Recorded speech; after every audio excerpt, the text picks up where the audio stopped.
Welcome to The Inquiry. I'm Charmaine Cozier. Each week, 4 expert witnesses, 1 question and an answer.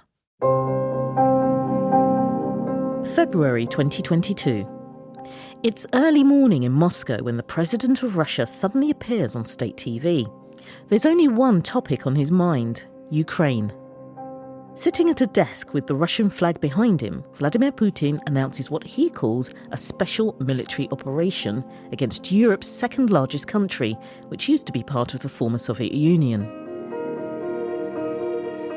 Within hours, troops which had been building up on the border for weeks invade Ukraine from the north, south and west.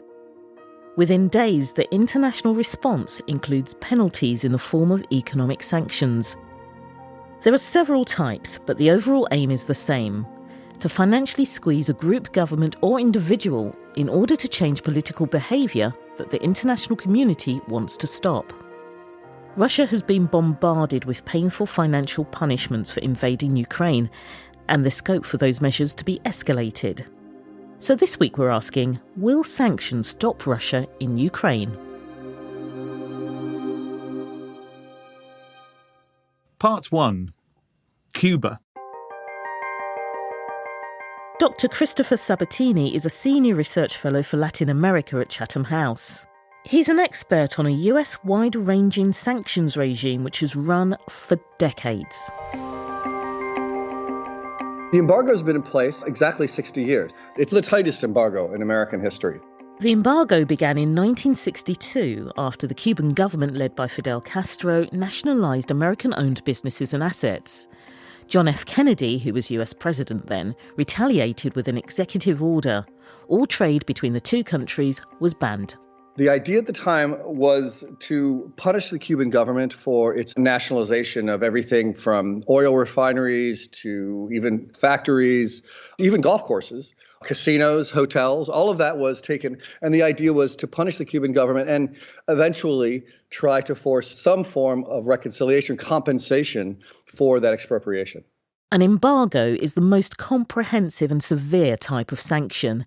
As the years went by, Cuba's pain increased. It originally just prohibited trade and investment with the island, but that expanded then to U.S. tourism to the island, which became illegal, and then now includes even sanctions on foreign companies that do business or work in infrastructure or property that was expropriated by the Cuban government in the 1960s.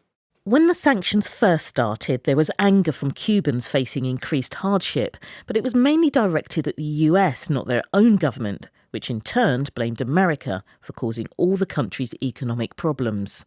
The US had hoped the embargo would lead Cuba to cut ties with communist-led countries and autocratic leaders.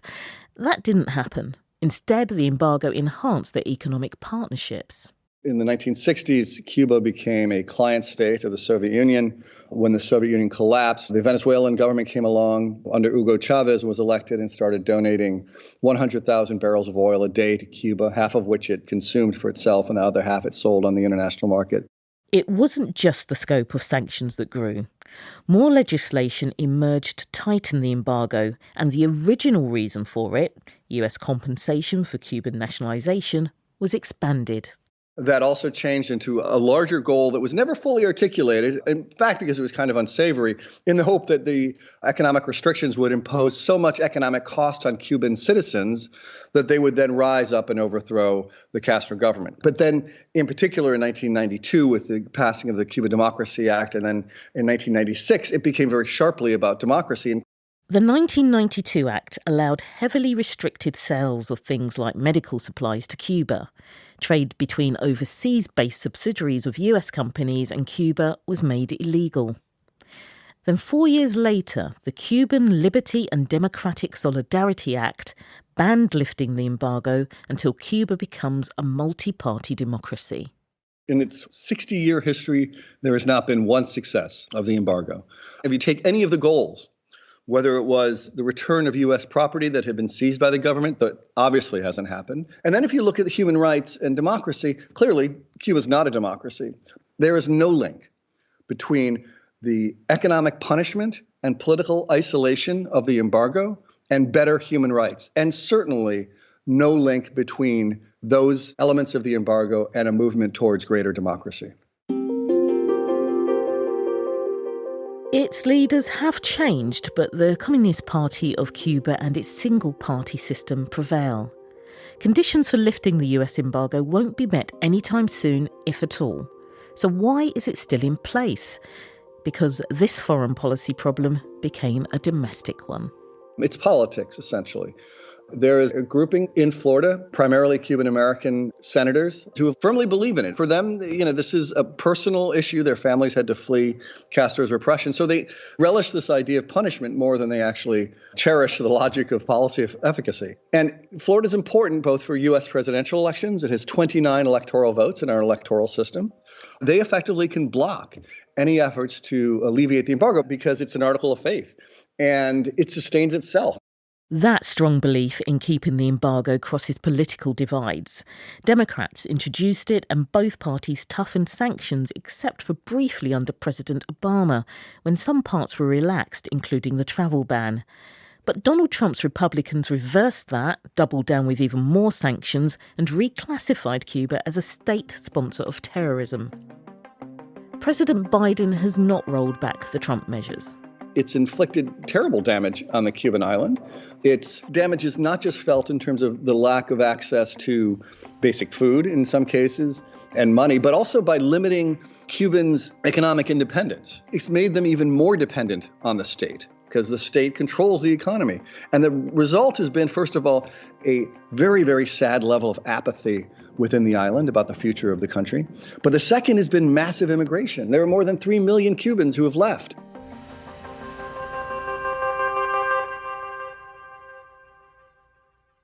Part 2. South Africa and Iraq. Cuba is an example of where sanctions are not working. In South Africa and Iraq, sanctions had an impact, but different outcomes. South Africa is supposed to be the best example of them working, but it seems there's a bit more to that story. In the early years, the 60s and 70s, the regime was quite good at evading the sanctions busting. Lee Jones is Professor of Political Economy and International Relations at Queen Mary University of London. He's an expert in international sanctions. In 1948, South Africa's apartheid laws segregated people based on their race. The policy governed every aspect of life in order to benefit minority white South Africans. International pressure to reverse that began in 1960. That year, police shot and killed 69 unarmed anti-apartheid demonstrators in the township of Sharpeville. South Africa was later excluded from major sporting events, including the Olympics. There were economic sanctions too, but it found a way to game that. Parts of the regime essentially became criminal networks to get around the embargoes. The oil embargoes were evaded through creating oil from coal plants. So it was more costly, but it was a good way of getting around it. There was also quite a lot of smuggling and sanctions busting that way. It stayed like that for many years. Then everything changed in the 80s. So there was massive unrest in the South African cities and townships, very sustained opposition to apartheid by the non-white majority that rendered the cities ungovernable. by 1986, years of constant anti-apartheid uprisings and resistance forced the government to declare a nationwide state of emergency. Its finances were bitten by more economic sanctions when foreign banks refused to lend to South African borrowers and called in government loans. The regime was faced with a really difficult balancing act. It had on the one hand to try to suppress these conflicts using the police and the military. It had on the other hand to try to ameliorate the causes of all this unrest. They thought, well, if we could just improve housing, if we could just improve education and healthcare and so on, then we can pacify the population. But obviously those two things are both costly. Repression and improving welfare cost money. And they found that they couldn't afford both. And sanctions played a role in that. They made it more difficult for the regime to expand employment, generate the tax revenue necessary for welfare spending and so on. So they were forced to prioritise conflict suppression, which was not a long-term solution. In 1990, the newly elected South African president, F.W. de Klerk, announced the dismantling of apartheid and started the nearly 4 years of negotiations that would end it. There's no doubt that sanctions played a role. However, Lee Jones says getting countries to impose them on South Africa was not easy, and it's that part of the story which hindsight tends to overlook. Western policymakers always like to take credit for whatever happens, and this is one of the reasons why South Africa is chalked up as a great success for the West. The reality is the West had to be dragged kicking and screaming into sanctioning South Africa. They were de facto allies of the apartheid regime for most of the Cold War because it was seen as an anti-communist ally surrounded by left-wing radical states. When apartheid fell, they wanted to take credit for it, and so hence all this idea that, oh, we're the saviours of South Africa, we did it with our sanctions. But in the same year that saw the beginning of the end of apartheid, sanctions began against a very different regime in the Middle East, which would eventually have very far-reaching consequences. Iraq, 1990, and Saddam Hussein's regime has invaded neighbouring Kuwait. The United Nations Security Council imposed sanctions on Iraq's trade and finance. It aims to make Iraq withdraw, compensate Kuwait, and destroy chemical and biological weapons. In 1991, America and its allies pushed Iraq out of Kuwait in the First Gulf War. Then, just like the US and Cuba, the purpose of the sanctions was repurposed to regime change. But Iraq was a one-party state at the time, ruled by a ruthless dictator, and Lee Jones says it was naive to imagine Iraqis would rise up to overthrow Saddam Hussein, even though they were experiencing extreme hardships. The population had already been cowed and atomised and fragmented. So if you are spending all of your time trying to subsist, just find enough to get by, to feed your family, and the state is also the one giving you rations that is helping you to survive, you don't have the time, energy, or inclination to organise to rebel against the state. The UN lifted those economic sanctions 13 years later in 2003. That's also when the US invaded Iraq and Saddam Hussein was overthrown. The question for the United Nations then was whether the suffering imposed on millions of ordinary Iraqis was worth whatever gain sanctions had brought. Success or failure, it came at colossal human cost. It just devastated, destroyed Iraqi society. And even if you'd achieved success, at what cost? And that is why, since then, the UN has never adopted a comprehensive sanctions regime against any other country, because the cost is just seemed to be too high.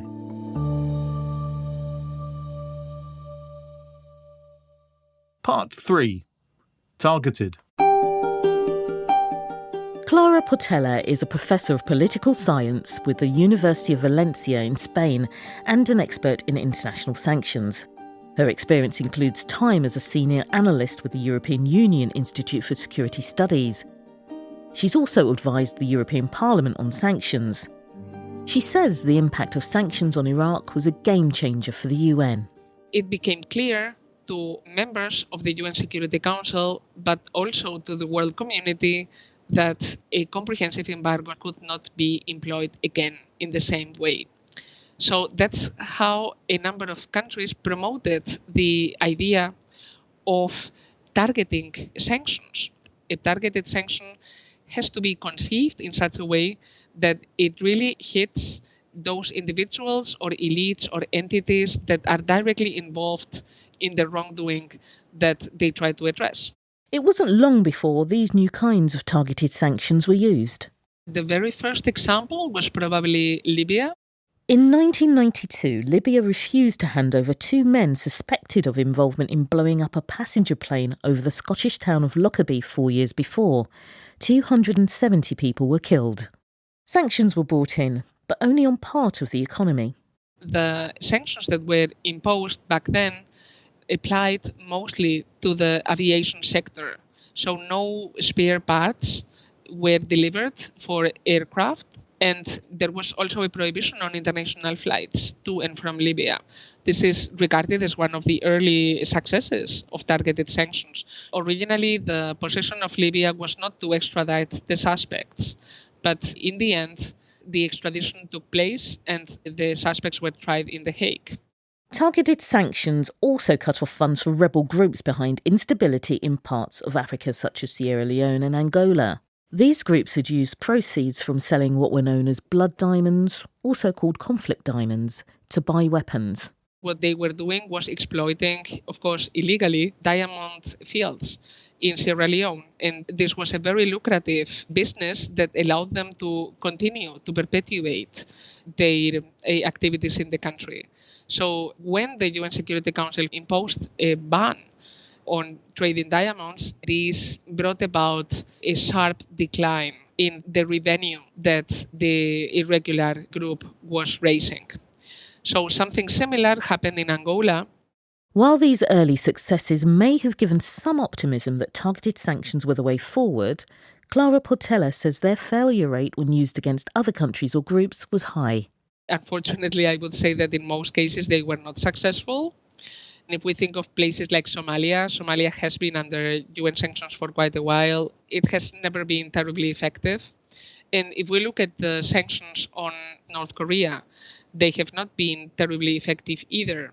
Failures happen in different countries, but there are common lessons to learn.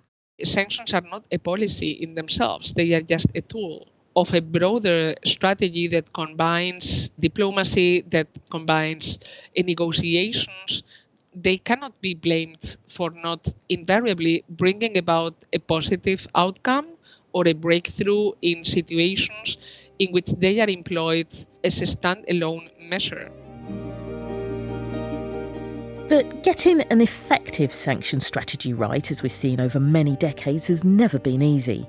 The need to find one that works against Russia after it invaded Ukraine has never been more pressing for Western nations.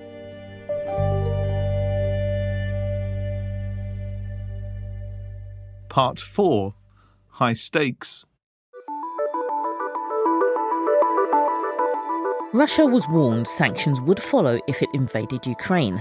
That didn't stop President Putin from going ahead. We have a nuclear-capable global power who has now violated the sovereignty of another nation. This is quite extraordinary.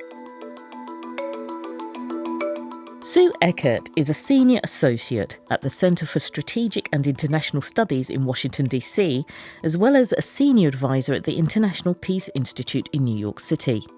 Her expertise spans international bodies and senior US government roles, including Assistant Secretary of Commerce for Export Administration, which included responsibility for sanctions policies. She says the circumstances might be unusual, but what the sanctions hope to achieve isn't. They are trying to coerce a change in behavior by imposing immediate cost. They're trying to constrain access to necessary resources, both financial and the export controls that have been imposed in terms of limiting access to high technology items, as well as signaling and isolating Russia as violating international norms and stigmatizing the individual. The European Union, US, UK and allies accelerated the economic isolation with numerous fierce sanctions on Russia's major banks and other sources of wealth. Putin's associates and those with links to his inner circle have also been hit with travel bans and blocked assets, done in the hope they might pressure him to stop.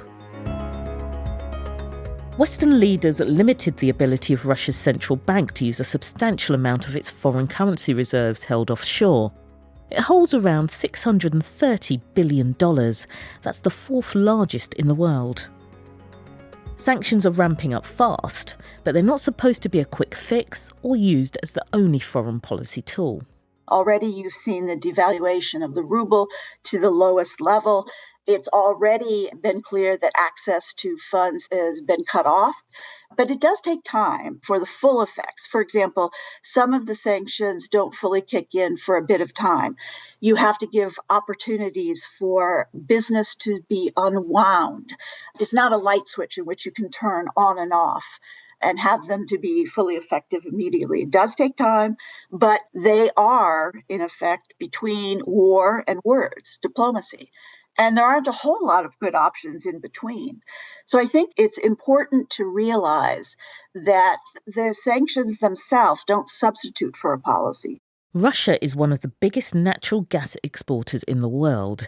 It seems like a top sanction choice, but it's not as straightforward as that. because the European Union depends on it for around 40% of its supply.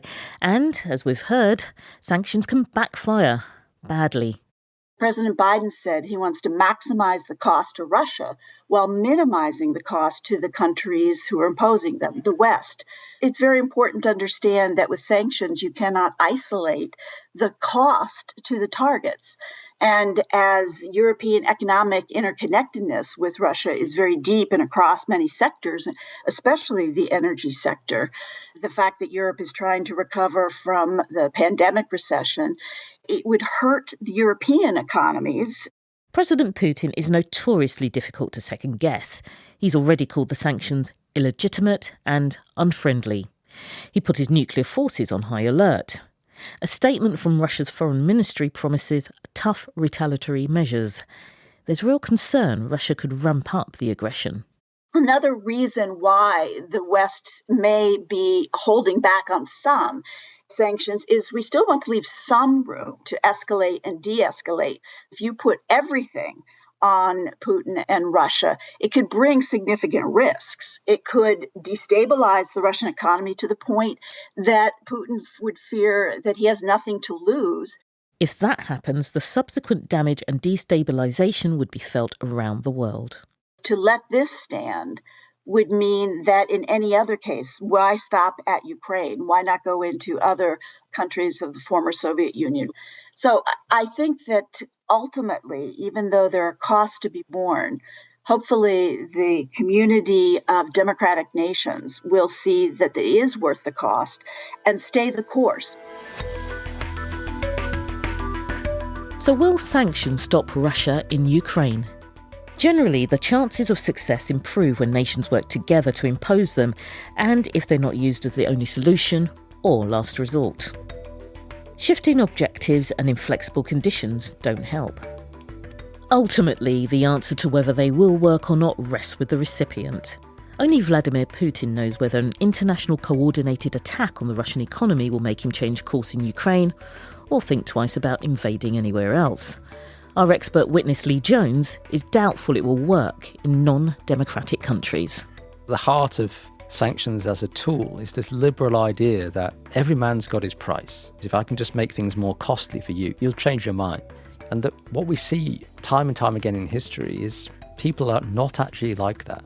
If Putin is determined to try to establish buffer states between Russia and NATO, it seems to me no amount of economic pain is going to dissuade him from that course of action.